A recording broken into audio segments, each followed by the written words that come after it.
郭老师，刘莹莹，你想好了，真的要改志愿吗？明明可以上医科大，为什么选择去大专呢？从医科大出来，你可以选择考研，也可以选择直接到医院，经过几年实习就可以做医生了，这不好吗？我想好了，我要上大专。咱们班就你一个人考上医科大，你不能就这么放弃啊！郭老师，我们家一家考上2个大学生，我爸他负担不起。那你爸也不能因此就牺牲你啊！再说了，有困难的话也可以申请助学贷款。我也想过，但是上医科大就要5年的时间，毕了业以后想要留在省城的医院还要考研究生，算下来要7、8年。我要是上大专的话，3年就毕业了，就可以赚钱了。你爸的目光也太短浅了，就是为了让你早点赚钱，就把你的大好前途给放弃了。刘莹莹啊，你不能这么做，这么做，将来你会后悔的。要不然，老师，我想好了，我就上大专，不改了。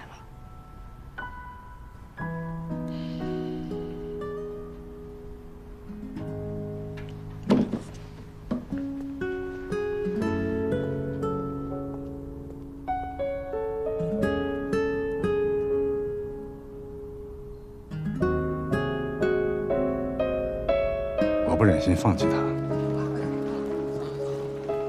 曾经想找他父亲谈谈，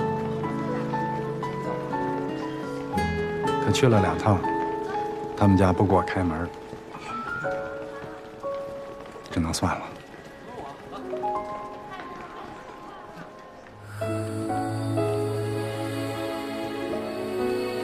最后一次见他是在汽车站。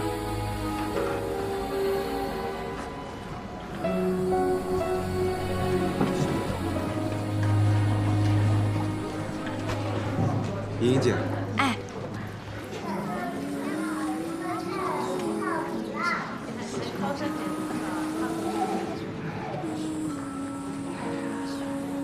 郭老师，刘莹莹，郭老师，你怎么在这儿啊？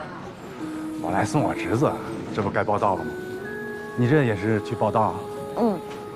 郭老师，谢谢您这3年对我的栽培。没有，情绪不错嘛。你爸逼你改志愿的时候，哭那场忘了？我也想明白了，光哭也没有用啊。上大专也挺好的，等毕业了可以升本考研，只要自己努力就行。离开这儿了，我爸也管不了我了。你这孩子啊，也太不容易了。去金川的记住自己的话，要努力。去金川的车检票了。那我先走了。去吧，去吧。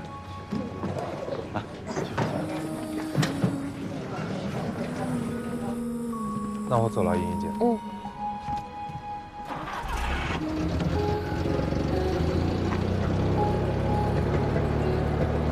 一路平安。回去吧。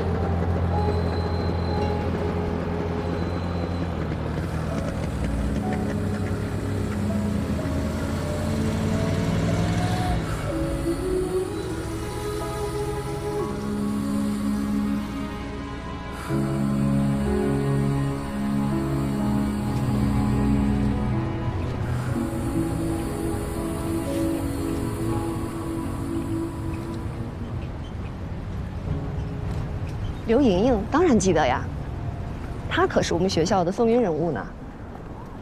怎么个风云人？她当时的高考分数啊，在我们学校至今没有被人打破。这么厉害的？一本的成绩来到我们专科学校，就是这么厉害。她不但学习好，有上进心，人也漂亮。哦，对了，她还连任了3届的学生会主席。确实厉害哈！3、2、1，加油！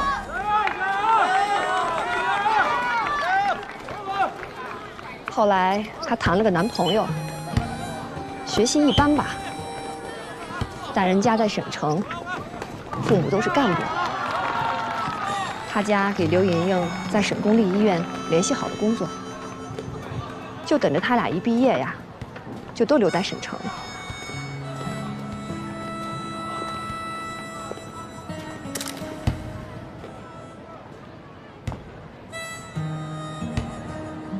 听上去挺般配的，所以咋分手了呢？具体原因我也不是很清楚，好像是临毕业那学期刚开学没几天，就听到了他们分手的消息。其实吧，当时在同学里面是有一些关于刘莹莹的流言蜚语的，有说她不自爱的，也有说她脚踩两只船的，反正说什么的都有。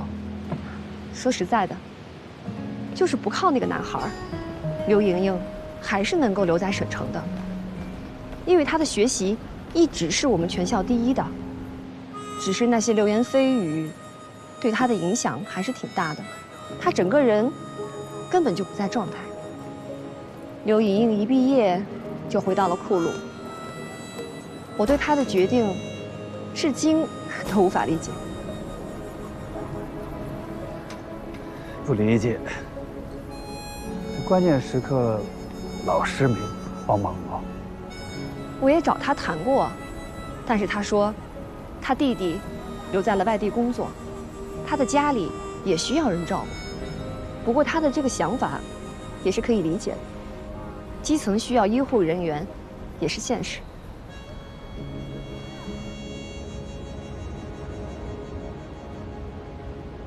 您的咖啡。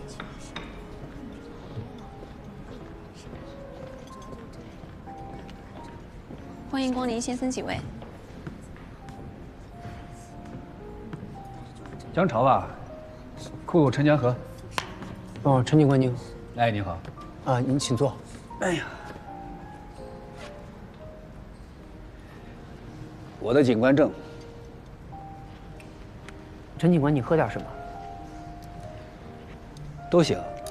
那我就按我的口味点了。可以啊。服务员，2杯美式。好的，请稍等。哎，能加点奶吗？啊，好，1份加奶。好。奶的那份里面加点糖。嗯。听您电话里说是有事儿问我。啊，有事儿。就是想打听一下，你当年上大学时候的情况。刘莹莹跟你是同学啊？是一个学校的，但不是同一届。谈过恋爱？对，谈过。还有联系吗？自从他回了库鲁以后，就再也没有联系了。他也没跟你联系过？年前跟我联系过一次，说要约我见面。当时我也挺意外的，真的是很多年没有联系了。我女朋友正好也在，我们3个人就见了一面。为啥带着现女友去见前女友？咋想的？不想惹麻烦呗。不想惹麻烦。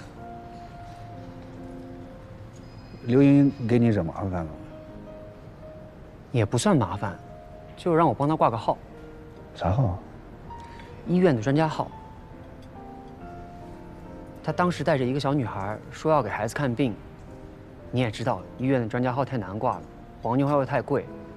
她知道我有一些医疗方面的资源，就找到我这儿来了。当时我看她可怜，我就想给她些钱。我刚把钱掏出来，她突然就跑了。我女朋友还说呢，说这女的怎么看起来有点神经。这些年她真的变化太大，我都奇怪，当年我怎么会喜欢过她。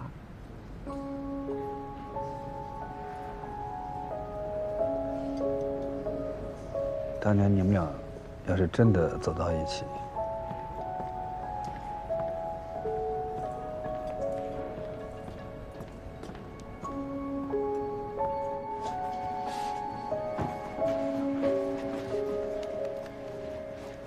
莹莹她情绪怎么样？莹莹姐已经连续加了2、3天的班了。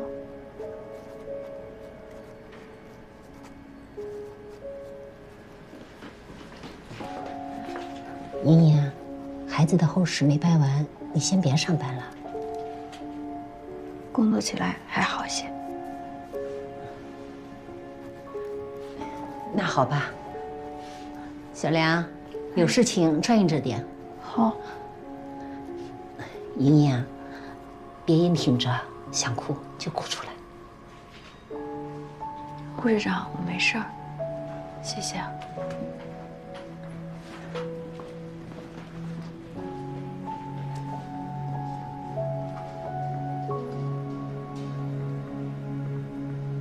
他的孩子至今还躺在太平间，他就一直在上班。他说这样心情会好一点，我觉得倒是也可信。从案发当晚，他一直在坐班，下午6点多，王良来了。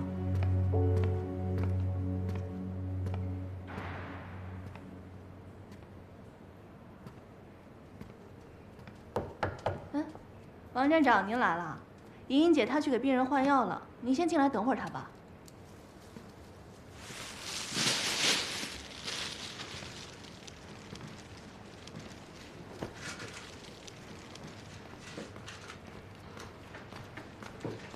吃饭了吗？没吃。还是吃点吧。没胃口。莹莹姐，您这都3天没合眼了，要不您去休息室去休息会儿吧，这有我呢。没事儿，我就是有点胸闷。是啊，莹莹姐，今天晚上病人不多，您就去休息吧。姐，这交给我吧，您快去休息会儿吧。给我吧。那辛苦你们了。没事儿，放心吧。3床的病人注意一下啊。好的。王站长，你快去陪陪莹莹姐。辛苦了。没事儿。刘局，你看，王良下午6点21进入医院大门，6点29出现在护士站，6点35和刘莹一起去了走廊尽头的护士休息室。两人一直在休息室待到9点40分，之后王良自行离开，刘莹莹则是一直还待在那儿。期间有那个同事去看我们，的确他一直在那儿，直到早上6点，刘莹莹交班。然后就是我们寻找刘三成的电话打到他手机上。刘莹莹对案发当晚他跟刘三成通那么长时间电话有什么解释？他说，自从孩子死后，他很伤心，一度也不想活了。和刘三成通电话呢，也是诉说自己的心事。刘三成在电话里安慰他一番，他最后答应父亲说好好活着。只不过他没想到，他父亲仍然不放心，在那之后自行出了门。但是从实际上来看，他和刘三成通电话的时候，应该和王良在一起。公安站有什么线索吗？现场证据全没了。2年前他们安过一摄像头，结果1年多坏了，后来也没修。那就公安站没什么有价值的线索了。嗯。事发以后，我们对供热站3个工人的血液进行了测验。测验结果显示，他们3个人的血液中都含有大量的巴比妥成分，这也就解释了为什么我们去的时候他们3个人一直在昏睡的原因，就是安眠药成分。这就很有价值嘛。他们3人血液里边都有吗？我还特别查了一下王良的，结果3个人含量都差不多。那是不是可以这样说？那他们3个人当中，不可能有人把尸体背进锅炉。如果单纯从血液含量看的话，确实不可能，但是还有别的疑点。什么疑点？事发以后，我们还询问了另外2个工人，看一下。他们说当晚的夜宵确实是王良带给他们的，分别是猪头肉和半只烧鸡。从视频里边也可以看出来，王良从进医院到离开医院手里都提着2个塑料袋，而且他跟刘莹进了护士站休息室以后，这2个塑料袋就放在护士站的桌子上。吃完宵夜以后，他们把塑料袋还有一次性的筷子都扔到锅炉里烧了，喝啤酒的杯子也都洗过了。虽然我们没有在这个啤酒杯上提取到药物的成分，但可以证明的是，他们吃的饭确实是王良带给他们的。还有一点，我觉得有点可疑，就是您看，我觉得王良是非常刻意的把那2个塑料袋放在了监控探头的下面。是有点刻意，不过这个宵夜他自己不也吃了？谁知道呢？可能是凶手的安排，让王良给工人服药，创造一个塞尸体的机会。这凶手是谁呢？刘莹莹。